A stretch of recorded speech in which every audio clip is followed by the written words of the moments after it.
Hello friends of the Haunted Bookshop. Today I'm here to tell you about a game I played last week called The Grizzled. The Grizzled is a French cooperative card game that is set during World War I. During each round, players do their best to avoid gas, bullets, unsafe weather, and other dangers. To keep other players of the team from trauma that could end the game, players can choose to lend support to another player to help them regain their luck, or avoid trauma that could make gameplay more difficult. The game ends when the cards are either cleared from the stack on top of the peace card or the monument card. Cards travel between the piles throughout the game. The illustrations for this game are absolutely gorgeous. They're a little bit like something out of a picture book, or maybe the comics in a newspaper.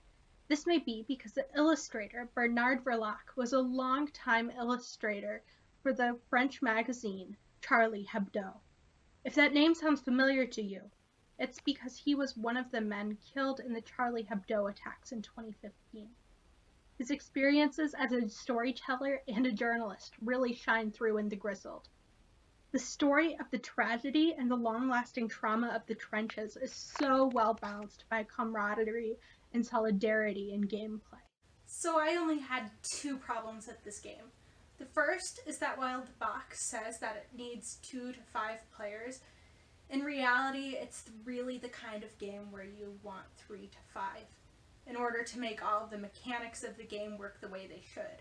While it's still fun with 2 players, the support tiles don't exactly work well, and it ends up detracting from one of the most beautiful elements of the game's narrative, and that is the solidarity and the help and the camaraderie that can come from working with a team. The other problem that I had with the game is really easily solved. The directions seem like they were translated pretty directly from the French. As such, the writing follows a really French logic that was difficult for me to follow as a native English speaker. Luckily, this game has plenty of awesome instructional videos, and I will link one down below so that you can play it too and not spend 40 minutes trying to sort out the instructions like I did. Once you figure out what exactly the directions are telling you to do, gameplay is super simple. It even offers different levels of difficulty so that if you are new to board games, you can start off with a simpler set of instructions. The cooperative nature of this game makes it really conducive to family time. I think if my family had more cooperative games like this when I was a child, family game nights might have been less of a battle. I also think it has a ton of potential for parents who are looking to homeschool right now during COVID-19. I feel like The Grizzled would be a really good way to introduce the innovations to war that happened during World War I in a way that is really fun and really real. I also think that it can open up a really powerful discussion about the roles of morale and trauma in warfare. People went into World War I thinking that the war would be a piece of cake and it would be over by Christmas. People went in with all of their luck and with high morale. However, they quickly learned that war, it's horrible, and trauma can compound quickly. This game similarly fools you into thinking it will be easy and the war will end quickly.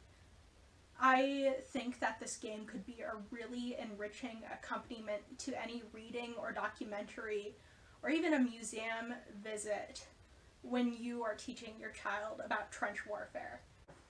If you yourself are looking to try out The Grizzled, then you can find it at thehauntedbookshop.com for $24.99. There's also an expanded edition and an expansion pack available. I'll put a link down in the description if you're interested in giving it a try for yourself. If you end up trying The Grizzled for yourself, comment down below and let me know what you think of it. And comment too if you would like to see me review the expansion or the expanded editions of this game. Remember to like and subscribe to the Bookshop Ghost if you are interested in hearing about all the cool things that are happening in the Haunted Bookshop in Iowa City. See you later!